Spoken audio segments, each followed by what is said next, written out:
It starts off with the little things. It starts off that you're told that you shouldn't wear something, or you're told that you can't go somewhere, you can't speak to a certain person, and before time you've kind of noticed that it then becomes more, you have to stay home all the time, you're not allowed to work, you're not allowed to be with people all the time, and then before you know it, you're in a situation where you don't leave the house, you don't speak to nobody, you're isolated from everyone, and then there's violence and there's abuse and you're trapped, and you feel like you've got nobody to turn to.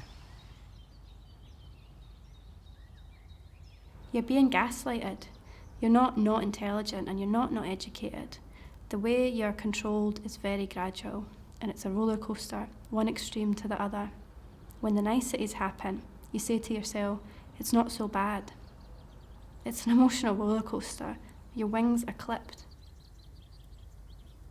It gradually got worse and worse, to the point where he would say that I was totally mental, and that he would phone the police and get me sectioned.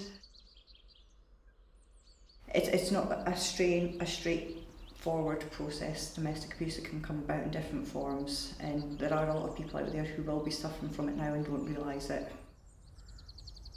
Some of the things he was doing made me question my mental health, to the point I ended up accessing my GP. And it took me to that point to realise what was going on. And then on reflection, then and since, this behaviour was going on for 15, 16 years. The children were often told, Mum doesn't want to do that, Mum doesn't like that. And I would say, no, I never said that. And he'd say, oh, you have? You've said that to me many times. But I hadn't. Mum didn't have a say. He wanted it to be seen that I was being difficult, but that wasn't the situation. I was portrayed to be the baddie. The children were manipulated to get the wrong impression. And sometimes when you're in the situation as well, you're kind of lost, I think, when you're in that situation. I kept trying to change things because I thought it was something I was doing. And then I exhausted every avenue and realised there was nothing else I could try. Only then did the penny drop. But it wasn't what I was doing. What I was doing is never going to be right. There was always going to be a problem with that. So it wasn't me ultimately. I didn't think that I had a problem. I didn't think that I was in that situation. And it took a long time for me to realise. And then there's the embarrassment of reaching out. And you shouldn't be embarrassed about it. You need to reach out because you need to make yourself safe. You need the support. And the guidance that you receive from the ladies that support you at Border Women's Aid is absolutely amazing. And I don't know where I would be, without the support especially from the lady that I have right now. She's genuinely changed my life.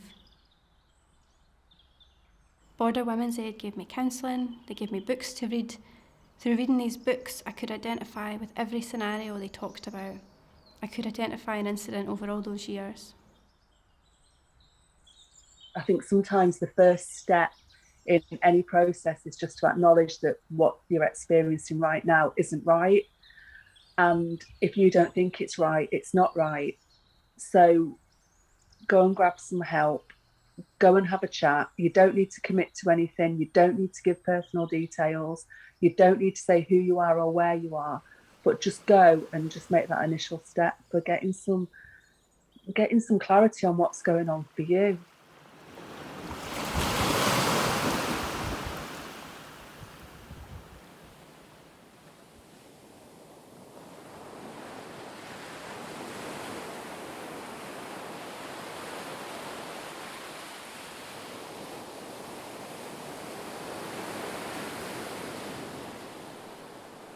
Through Women's Aid, I've managed to move on with my life within a 2-year period, where I class it as I've found myself again, where I can make my decisions and I choose what I do.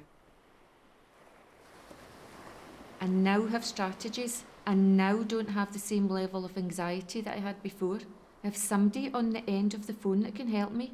They talk you through it, and it gives you a better understanding of the situation. And you know that it's going to be okay.